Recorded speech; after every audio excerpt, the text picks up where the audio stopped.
Good morning. We certainly appreciate all of you coming here for this dedication. My name is John Ertling.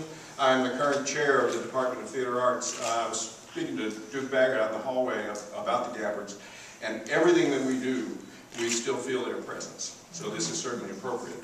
I would like to welcome our president and provost, Jill Nelson, Dean Poulter, Dana Ringett from English.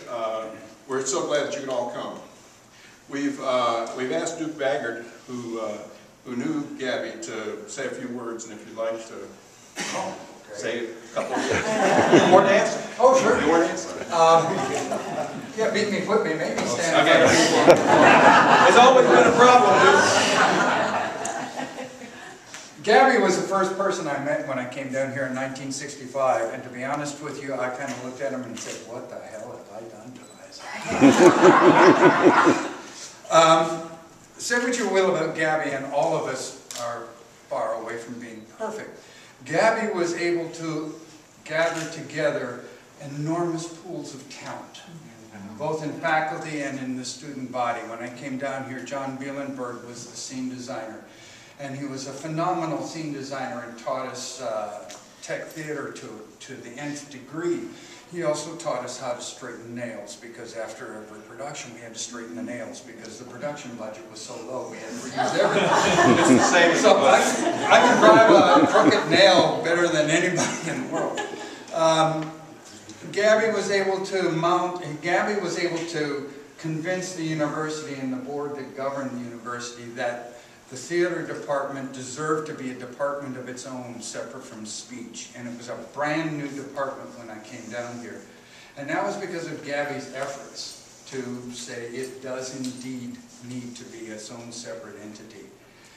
And he was able to stage some of the most remarkable shows. And he also was quite the instructor. The Colby Gabby class was a class that opened and closed within 15 minutes of registration. Seniors with last names starting in A and B got into the class. So there weren't many people with last names starting with M through Z. And it was because of Gabby and his efforts that Eastern's theater department is still thriving and going well today. So he and I would butt heads, but it was always with love and affection and respect for one another. Thank you, Duke.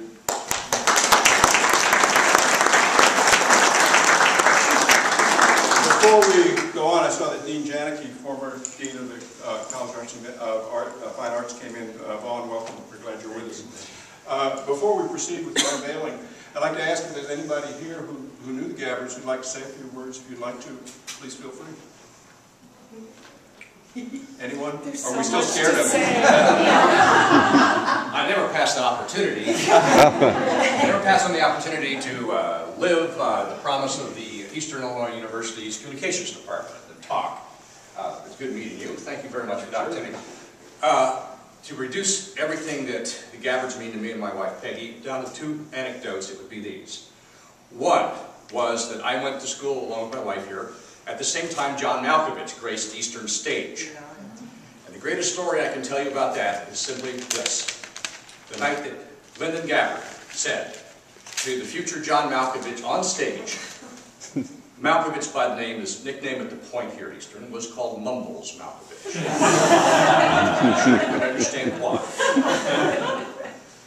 One night he said, "Malkovich, get off the stage! You're boring me!" And I can't help but think, in some small little insignificant way, that spurred him on to actually becoming a greater performer than he was here at Eastern.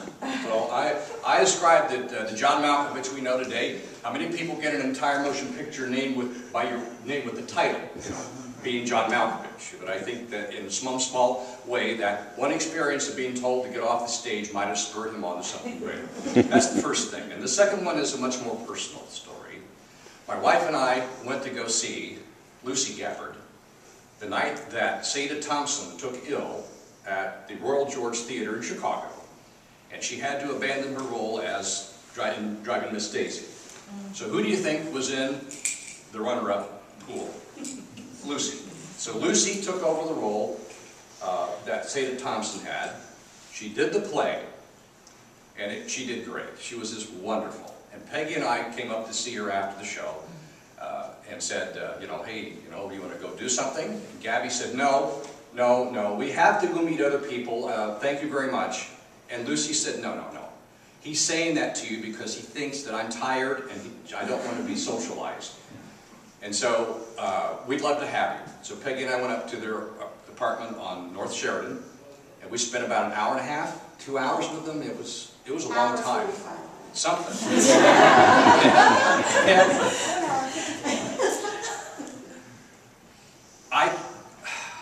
It was such a great experience because this was Gabby and his element.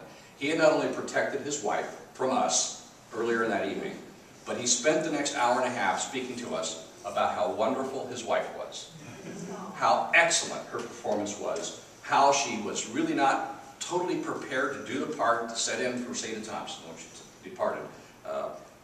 And he kept saying this, you might remember this, he kept saying, Lucy just soared.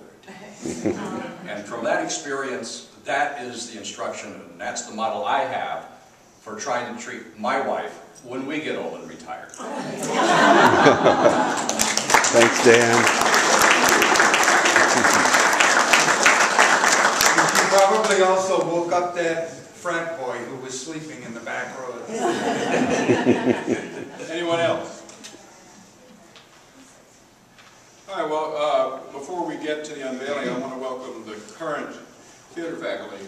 David G. Wolski are here with us, Chris Mitchell, Karen Eisenhower, Jay Sain, who has been with us forever, and who a lot of this event today we owe credit to. Joe Allison is in the back. Joe retired last year, and we miss you, Joe.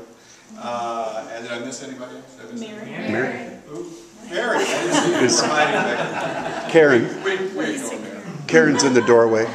Karen. I didn't say. I said. Oh, did you say Karen? I said Karen. Without further ado, I think that we ought to proceed with this unveiling.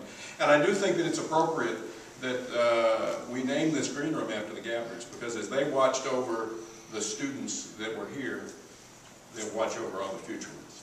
All right? President, Provost, ready? We'll see if this little trick actually works. Karen, we might need you. Ready? Very much.